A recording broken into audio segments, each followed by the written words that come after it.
오늘 우리에게 주신 하나님의 말씀은 스가랴 14장 1절에서부터 8절까지입니다. 제가 봉독하겠습니다. 여호와의 날이 이르라. 그날에 내 재물이 약탈되어 내 가운데에서 나누이리라. 내가 이방 사람들을 모아 예루살렘과 싸우게 하리니 성읍이 함락되며 가옥이 약탈되며 부녀가 욕을 당하며 성읍 백성이 절반이나 사로잡혀 가려니와 남은 백성은 성읍에서 끊어지지 아니하리라. 그때 여호와께서 나가사 그 이방 나라들을 치시되 이왕의 전쟁 날에 싸운 것 같이 하시리라.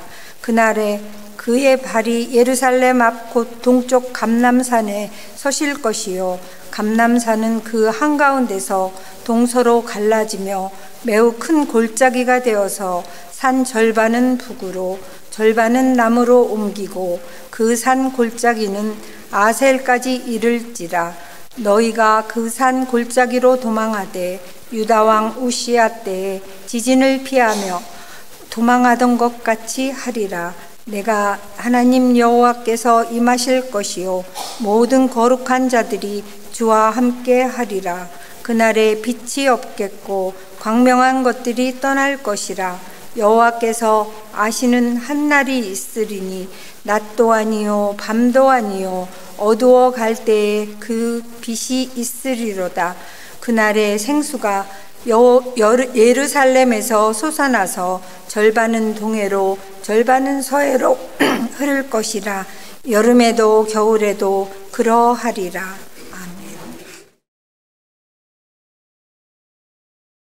네, 오늘은 우리 스가랴 14장 말씀을 통해서 살펴보겠는데요. 먼저 우리 스가랴 전체에 어떤 내용이 있었는지 한번 살펴보고자 합니다. 우리 새벽 기도회 때 또 한 몇 주에 걸쳐서 우리 스가랴 말씀을 살펴보았는데요. 그렇게 쉬운 부분은 아닙니다. 뭐 예언서가 거의 다 그렇긴 하지만 특히 이제 스가랴는 이 종말론적인 이야기가 관련되어 있기 때문에 우리가 이렇게 피부로 와닿기에는 쉽지 않은 부분입니다. 자, 스가랴서 전체의 배경은 어떻게 되었습니까? 이스라엘 백성들이 포로기에서 돌아와 성전을 재건해가는, 그래서 예루살렘의 회복을 꿈꾸고 있는 그러한 배경이 있습니다.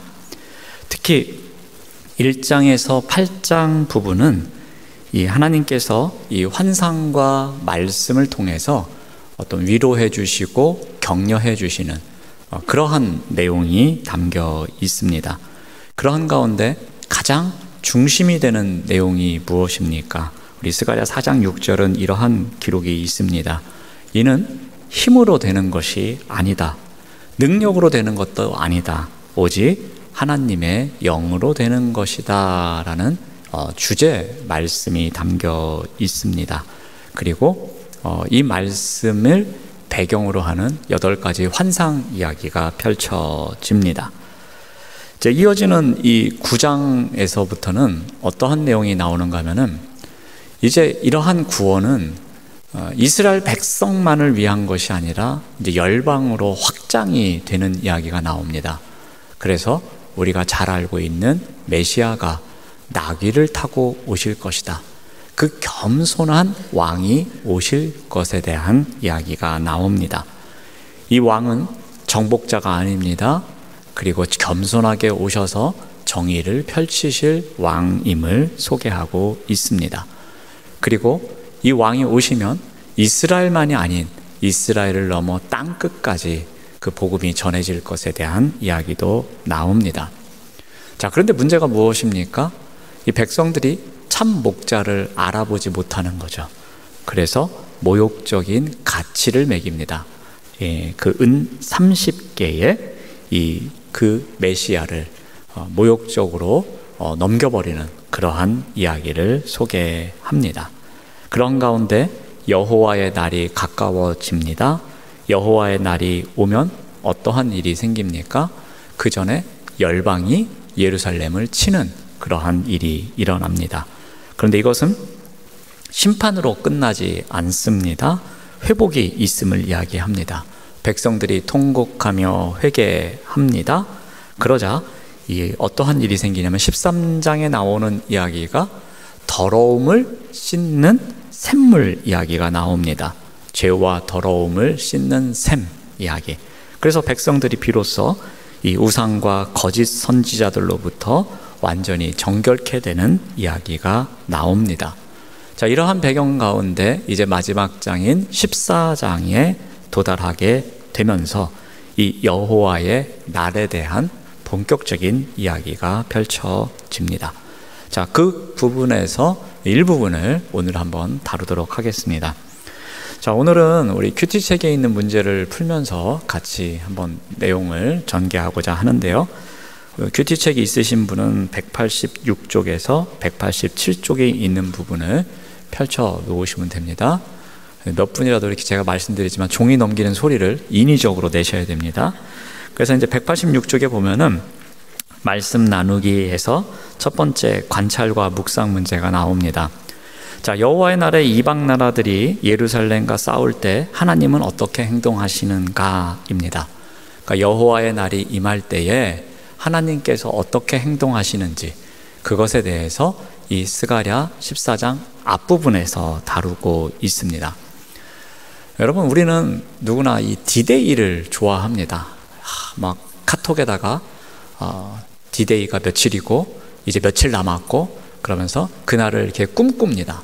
그래서 그날이 되면 나는 드디어 뭐 어떠한 결과를 가져올 거야 하면서 기대하는 경우가 참 많습니다. 여호와의 날도 마찬가지입니다. 여호와의 날이 도래한다면 꽃길만 열리고 엄청나게 좋은 일만 있을 거야 라는 생각을 하는데 이 스가랴 14장은 그렇지 않은 모습을 보여줍니다.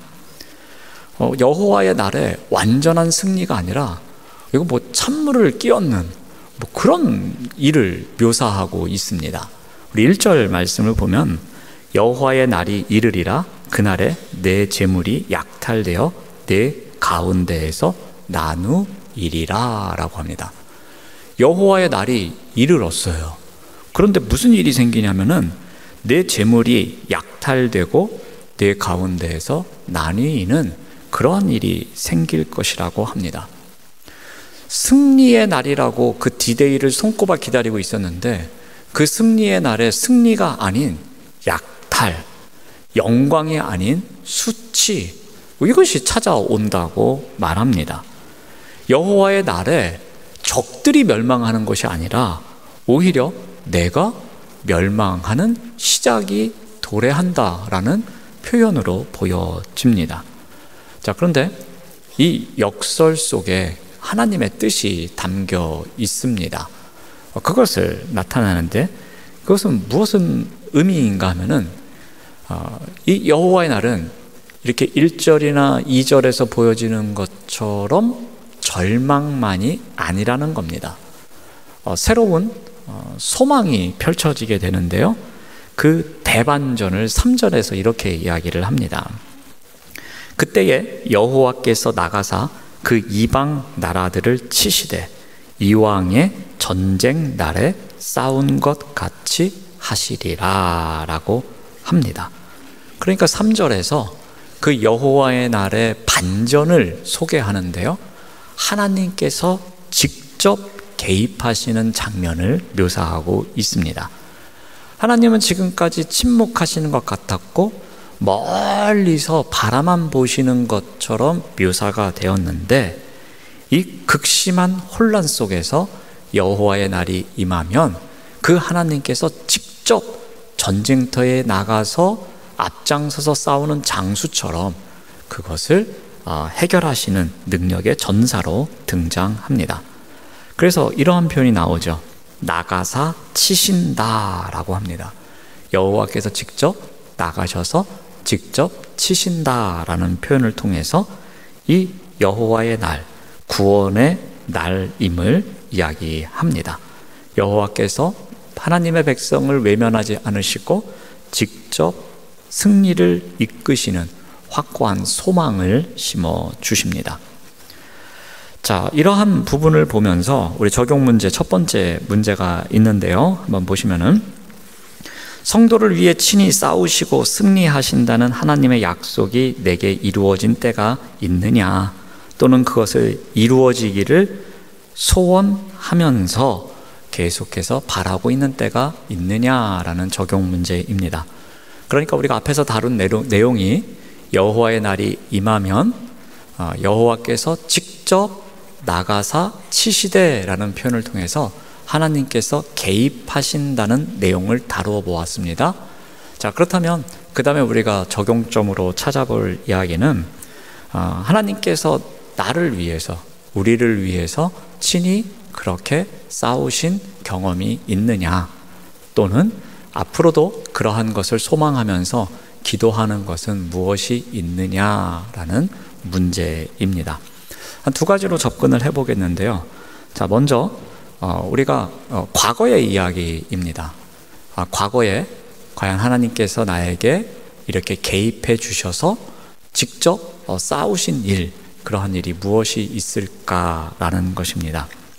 여러 가지 생각해 볼 수 있겠지만요, 한 두 가지 정도 접근을 해보면은 우리가 이렇게 지나온 시간을 돌아보면 내가 도무지 끊을 수 없었던 죄, 또는 도무지 내가 해결할 수 없었던 잘못된 습관에 대해서 내가 벗어날 수 있도록 도와주신 하나님의 손길이 있었음을 볼 때가 있습니다.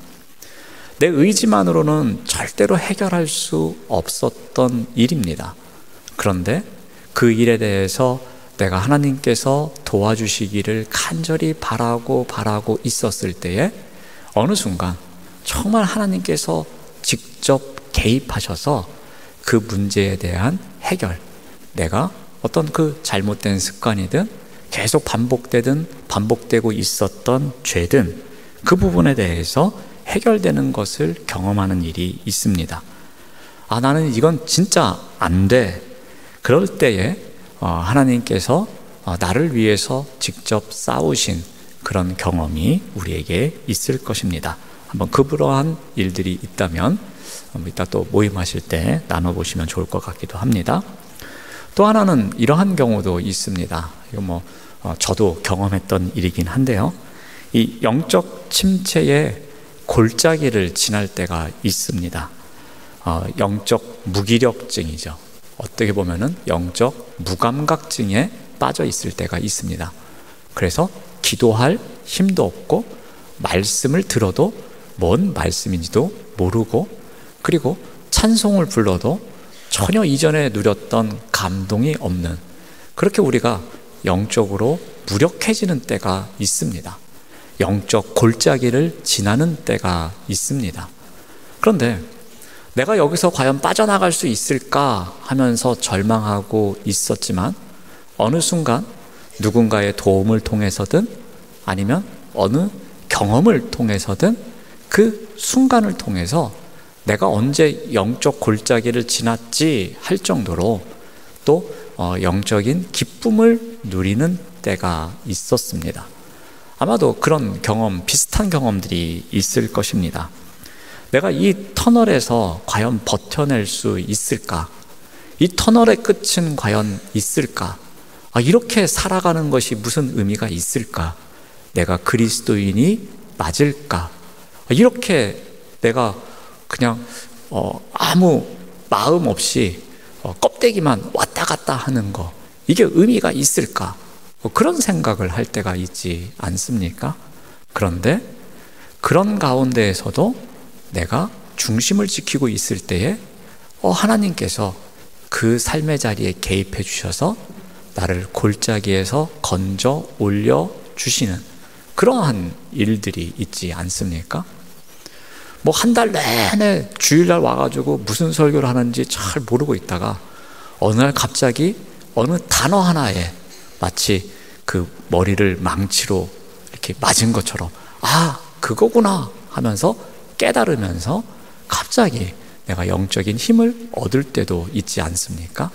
그러니까 우리가 이러한 부분에 있어서 하나님께서 우리 인생길에 개입하셔서 내 힘으로는 도저히 할 수 없는 것들을 해결해 주시는 그러한 경험이 우리에게 있을 것입니다. 지금 이 물어보는 적용 문제가 바로 그러한 부분입니다.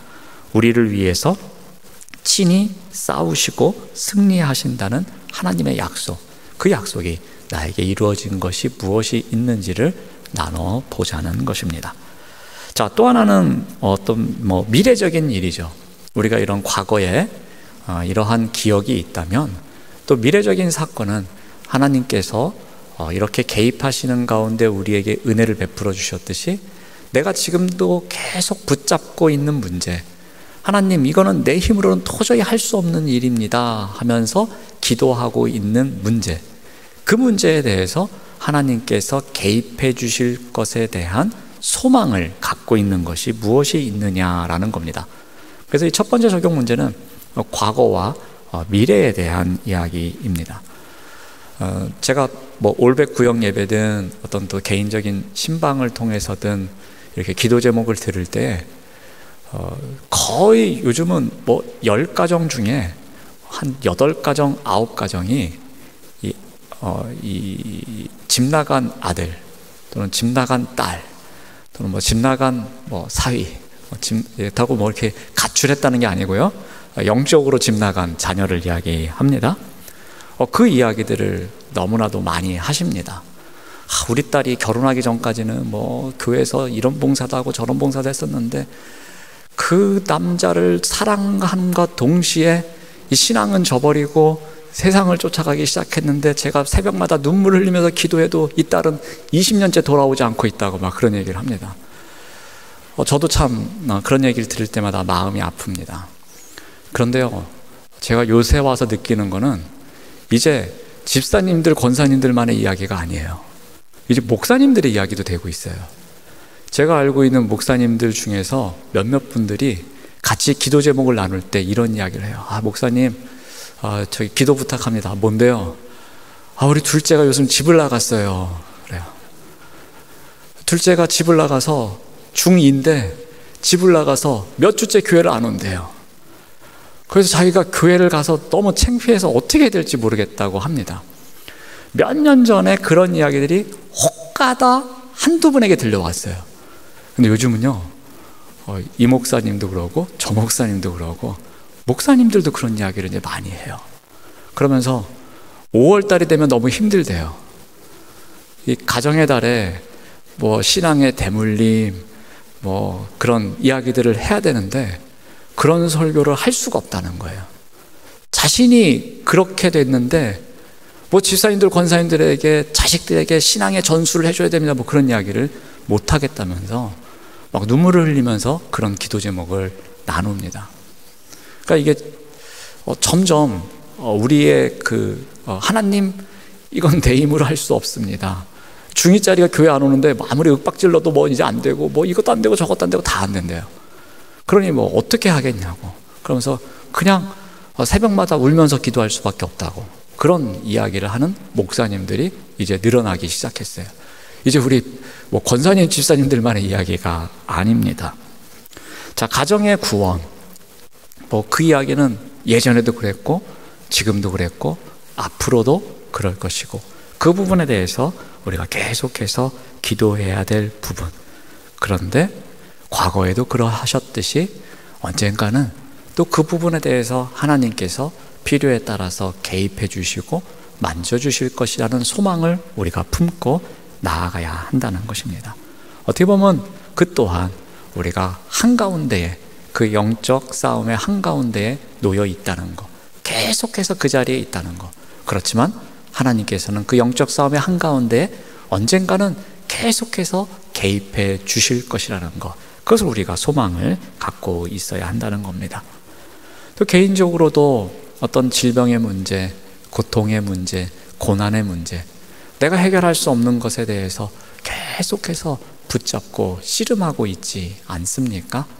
그런데 그것 때문에 우리가 주저앉고 또 좌절만 하는 것이 아니라 과거에도 그 은혜로 개입하셨듯이 미래의 어느 한순간에도 내가 그 걱정의 짐을 내려놓을 수 있을 정도로 하나님께서 개입하신다는 소망을 우리가 갖고 있어야 할 것입니다. 자, 우리 두 번째 테마로 이제 넘어가 보겠습니다. 두 번째 테마로 가보시면은 이제 187쪽 보시면 관찰과 묵상이 있는데요. 그날이 도래할 때, 즉 여호와의 날이 도래할 때 하늘과 땅에는 어떠한 변화가 생기는가라고 이야기를 합니다. 그래서 6절에서 8절 부분에 이 부분을 중점적으로 다루고 있는데요. 6절 말씀을 보면 이러합니다. 그날에는 빛이 없겠고 광명한 것들이 떠날 것이라 라고 말합니다. 자, 이 표현은 우리가 알고 있는 일반적인 낮과 어두움, 낮과 밤이 없어진다, 그러한 부분으로 직접적으로 해석할 수 있는 것은 아닌 것 같습니다. 이것은 어떻게 보면 새 창조를 이야기합니다. 새로운 날의 도래를 이야기합니다. 자, 그래서 이 새 하늘과 새 땅을 또 창조하시기 위해서 인간이 의지하고 있던 옛 질서, 그러한 것과는 다른 새로운 질서가 펼쳐질 것을 이야기합니다. 그러니까 여호와의 날이 도래하는 때, 그때 하늘과 땅, 우리가 아는 것과는 다른 어떠한 새로운 창조가 일어나겠구나라는 정도로 이해하시면 될 것 같습니다. 또 7절 말씀을 보면은 여호와께서 아시는 한 날이 있으리니 낮도 아니요 밤도 아니라 어두워 갈 때에 빛이 있으리로다 라고 합니다. 여기서 중요한 거 몇 가지를 이야기하고 있는데요. 그렇다면 그 새 창조가 일어나는 여호와의 도래하는 그날은 언제냐? 근데 그날은 아무도 모른다. 여호와께서 아시는 한 날이라고 묘사하고 있습니다.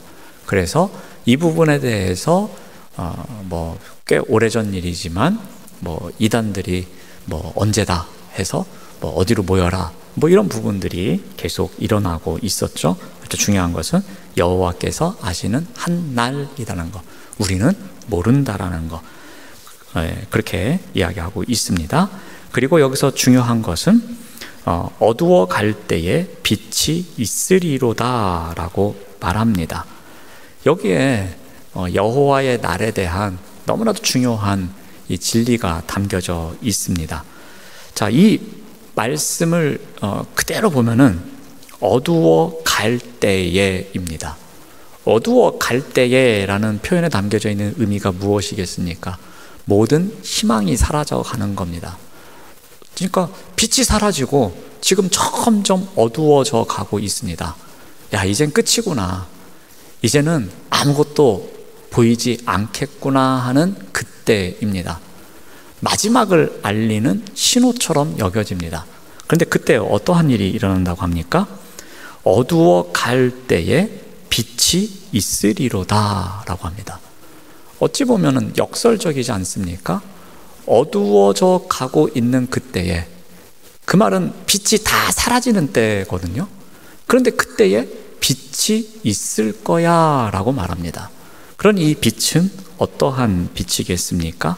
하나님께서 직접 오시는 초자연적인 빛을 상징하고 있는 것입니다. 그러니까 이 빛이 있으리로다 라는 선포를 통해서 구원의 빛, 새 창조의 빛이 있을 것을 말씀하고 있습니다. 그러면 어떠한 일이 생기는가 하면서 8절에 다음과 같이 묘사합니다. 그날에 생수가 예루살렘에서 솟아나서 절반은 동해로 절반은 서해로 흐를 것이라. 여름에도 겨울에도 그러하리라 라고 합니다. 그날에 회복된 모습을 좀 더 구체적으로 묘사하고 있습니다. 강이 없는 예루살렘입니다. 예루살렘은 강이 없습니다. 그런데 거기서 생명의 강이 흘러나옵니다. 생수가 흘러 넘칩니다. 그리고 그 넘쳐 흐르는 물이 동으로 서로 사방으로 흘러갑니다.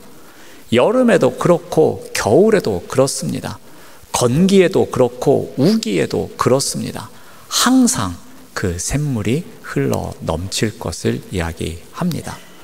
어두워져 가는 그때에 빛이 있는데 그 빛으로 말미암아서 새 창조가 되었을 때 이러한 놀라운 역사가 나타남을 예언하고 있는 부분입니다.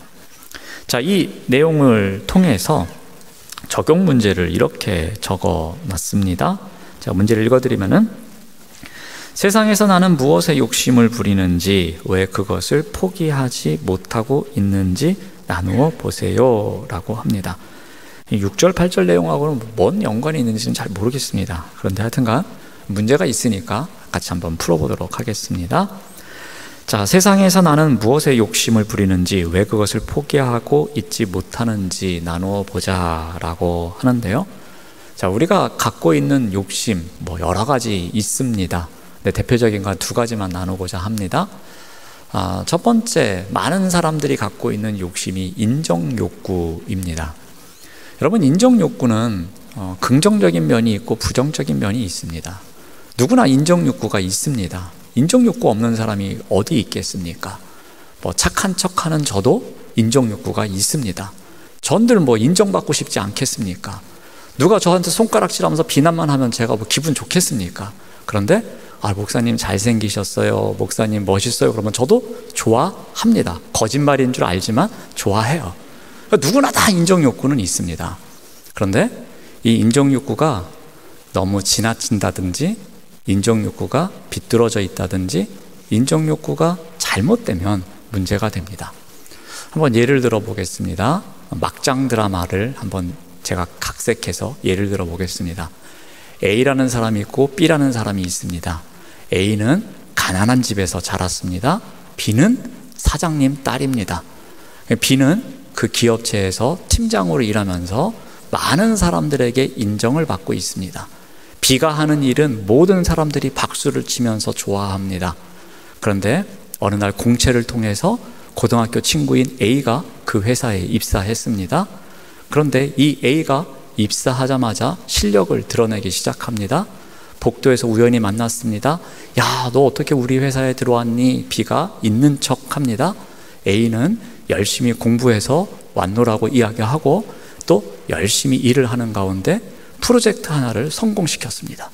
그러자 지금까지는 B에게 모든 인정이 그 방향으로 갔었는데 이제 인정하는 사람들이 A로 향하기 시작합니다.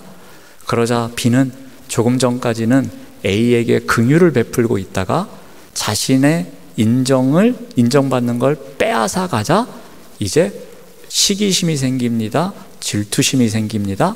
그래서 거짓된 말을 합니다. A가 한 것을 빼앗기도 합니다. 누군가를 시켜서 모함하기도 합니다. 이러한 일이 생기게 돼서 잘못된 경쟁 가운데 자신의 마음이 틀어지기 시작합니다. 관계도 또 금이 가기 시작합니다. 여러분, 지나친 인정 욕구는 나만 인정받아야 한다는 그러한 욕심은 사람과 사람 사이의 관계가 틀어지게 만듭니다. 어느 정도의 인정 욕구를 통해서 자신이 성장해가고 자신이 그 하고자 하는 일을 해내는 것 정말 중요하고 필요합니다. 근데 인정 욕구가 지나칠 때는 그것이 질투가 되고 시기가 되고 미움이 되고 그리고 증오가 되는 가운데에 어떠한 사람들과의 관계에서 문제가 생겨서 꼭 공동체를 떠나는 경우가 많습니다. 제가 막장 드라마 이야기를 해서 극단적으로 예를 들어드렸지만 교회 안에서도 일어나는 일입니다. 그리고 교육자들 사이에서도, 대형교회에서는 교육자들 사이에서도 일어나는 일이기도 합니다. 그러므로 우리가 잘못된 욕심 가운데 하나인 지나친 인정욕구, 이것에 대해서 우리가 끊임없이 욕심을 내면 낼수록 관계에 대해서 점점 힘들어질 수밖에 없다는 것을 우리가 꼭 기억했으면 좋겠습니다. 자, 또 하나는 이 안정감에 대한 욕구입니다. 안정감에 대한 욕심. 나는 이것은 꼭 유지해야 돼라는 나에게 주어진 이 안정감을 나는 끝까지 누려야 한다는 욕심이 있습니다. 그래서 돈이 이만큼 있어야 되고 내 노후는 이러해야 되고 또 나의 자녀는 이러해야 되고 내가 하는 일은 이러해야 되고, 그래서 내가 누리고자 하는 그 안정감에 대한 욕심, 이 안정감을 빼앗길 수 없다는 욕심, 그것 때문에 우리가 또 관계에서 문제가 될 때가 있습니다. 그러다 보니까 이 안정감에 대한 욕심은 무엇과 관련되는가 하면요, 이 신뢰와 관련됩니다. 그 안정감을 책임져 주시는 분도 하나님이시라는 그 신뢰, 그 믿음은 저 뒤로 갖다 놓고 나의 재력으로, 나의 실력으로, 나의 어떠한 갖고 있는 방식으로 이 안정감을 유지해야지라는 욕심이 앞서면서 하나님에 대한 신앙이, 하나님에 대한 믿음이 점점점 사라지는 경우가 있다는 것입니다. 그러니까 우리가 내가 누리는 것을 유지해야 된다는 그 욕심이 지나치다 보니까 지금까지 그것을 유지할 수 있도록 은혜를 베풀어 주신 하나님에 대한 믿음은 저만치로 떠나보내고 내 의지만 남아있는 경우가 있다는 것입니다. 이러한 욕심이 우리로 하여금 어떤 신앙의 여정을 걸어가는 데 있어서 이 걸림돌이 되는 경우가 있습니다. 그래서 아마도 이 부분에서 오늘 이 큐티책에서 다루고자 하는 적용 문제는 아마도 이 여호와의 날이 도래하면, 여호와의 날이 임하면 이라는 주제를 다룰 때에 그것에 대한 소망을 품지 않고 자기의 욕심으로 그것을 채우고자 하는 부분들을 한번 돌아보자라는 측면에서 아마 이러한 적용 문제를 함께 다뤄보자고 하지 않았나 생각해 봅니다. 네, 오늘 스가랴 말씀을 한번 전체 대략적으로 살펴보는 가운데 특히 이 14장에서 여호와의 날이 임하면 어떠한 일이 있는지, 그래서 첫 번째 테마는 하나님께서 직접 개입하시는 부분, 그리고 그 날에 대한 우리가 소망보다 나의 욕심이 앞서면 안 된다는 부분, 그렇게 두 가지 주제로 한번 다뤄보았습니다. 네, 기도하겠습니다. 하나님 감사합니다. 세상에서 어려움을 겪고 공격을 당할지라도 최후 승리를 주실 하나님 안에서 소망을 품고 살아가도록 인도하여 주시옵소서. 그래서 장차 완성될 하나님 나라를 소망하면서 우리의 욕심으로 그것을 대신하는 것이 아니라 그 진정한 완성될 하나님 나라를 꿈꾸면서 살아가는 우리 모두가 되도록 인도하여 주시옵소서. 예수님의 이름으로 기도드립니다. 아멘.